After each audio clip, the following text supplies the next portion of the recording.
Hello, could you introduce yourself to our audience? Go ahead. My name is Melissa Pavely. I'm the director of the American Mock Trial Association. I'm currently unaffiliated, but I used to coach the University of Chicago. I also competed for them when I was a student. And I'm currently the assistant secretary of AMTA and the director of the mentoring program. Hi, I'm DeLois Leapheart. I am a professor at Northwood University and also a board of directors member and chair of the academics committee.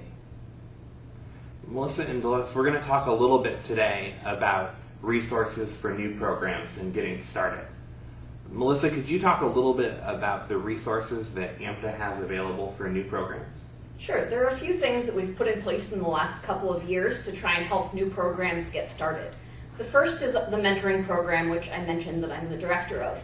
What we try to do there is pair new programs or schools that are interested in starting a new program with an experienced member of the AMTA community who can help that program get started, understand what college mock trial is about, how it's different than high school mock trial for those that competed there, and what they need to do to become successful in AMTA.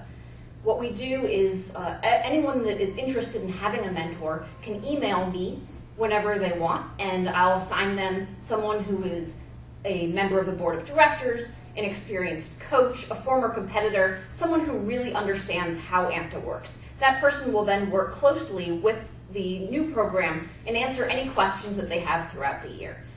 A new program should feel free to contact their mentor at any time with any questions that they have. And the mentor will also reach out to the program and try and give them important information that they need to have throughout the year.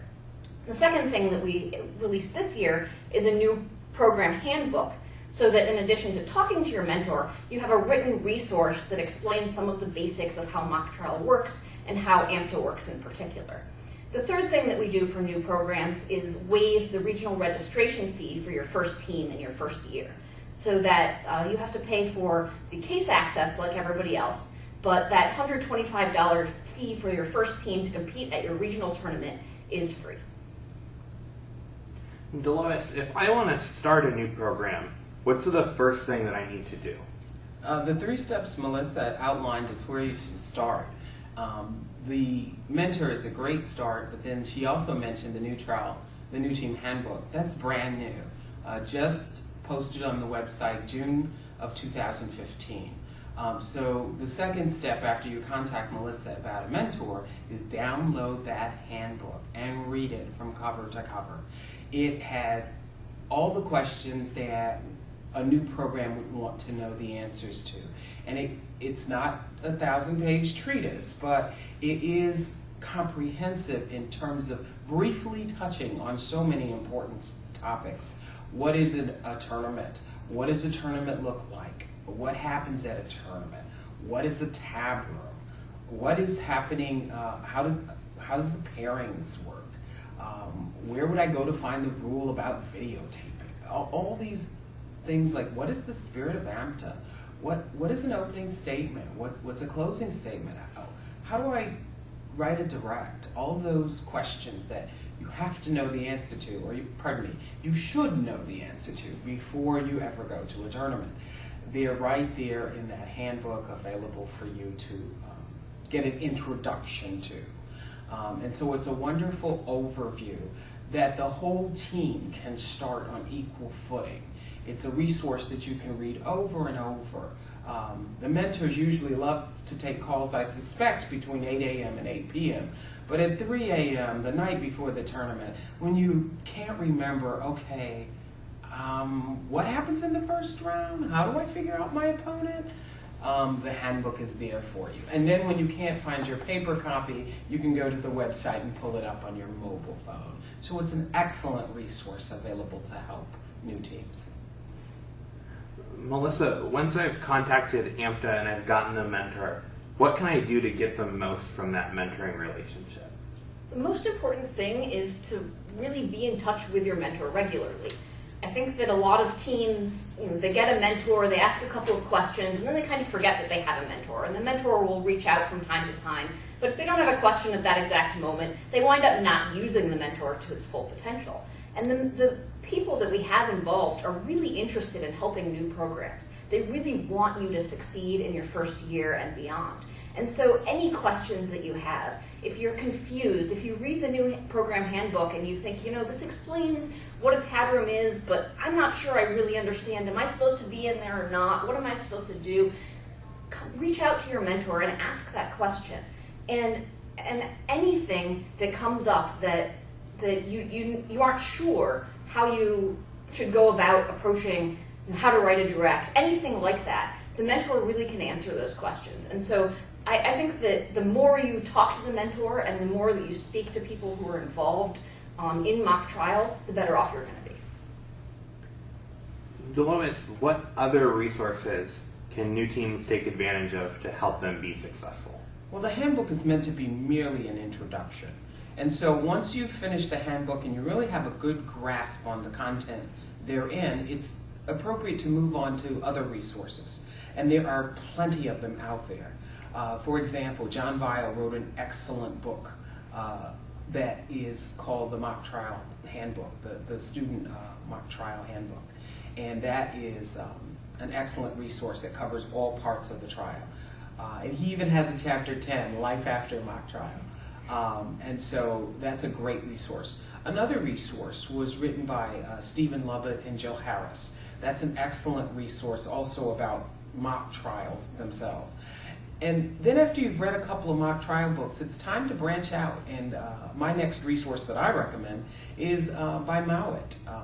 Every student who ever took a trial advocacy course probably had exposure to Thomas Mowat's book on trial advocacy. I'll never forget my first trial. It wasn't supposed to happen. I was told I was 5th on the docket. It's not going to happen. And then Friday before Monday felony trial, yeah, it did happen. And so Mr. Mowat and I spent a weekend getting reacquainted and got my first not guilty verdict. So thank you, Mr. Mowat. So that is an excellent resource once you've kind of done a lot of reading on mock trial. Then you just start to branch into other resources. A manual on evidence. There are so many evidence treatises that are out there to help you with those things. So I say just take it one step at a time and keep growing and keep finding new resources. The videotapes that are available from the Mock Trial Association office, those are wonderful resources. And with those resources, mock trial is one of those programs that doesn't matter whether you're first generation college or 5th generation college. It doesn't matter what your parents did. It doesn't matter where you come from. All that matters is how you use those resources, how much hard work you put in, and how committed your team is to doing what it takes to continuously improve. And so I encourage you to use these resources that were talked about by Melissa and myself, because with those resources, hard work and tenacity, I predict you will do very well. DeLois, just to follow up on what you said, you mentioned that there are some DVDs or videos that AMTA has available. What are those? The national championship from many past years are available. So you can get the national championship from 2015. You can get the national championship from years before that. 2015 is obviously the most current. My favorite is 2009. There are just all kinds of championship videos available. And frankly, that will accelerate your growth.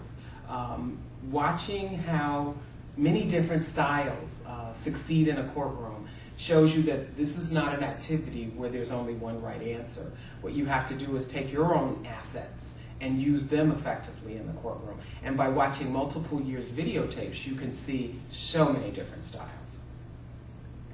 Could you talk a little bit about what the season looks like for new programs? When should they register? When do they compete? What does a season look like? Sure. Our registration deadline initially is October 15th. It is possible to register after that, but you will pay a late fee and you will be on a wait list for assignment to your regional tournament. The regional tournaments take place in February. Now, prior to that, there are tournaments that we call invitationals. They're not official AMTA tournaments. They're hosted by individual schools that choose to put them on, but they are a great way to prepare for regionals if you have the opportunity to attend them. So the first thing you need to do is register prior to October 15th, if you possibly can.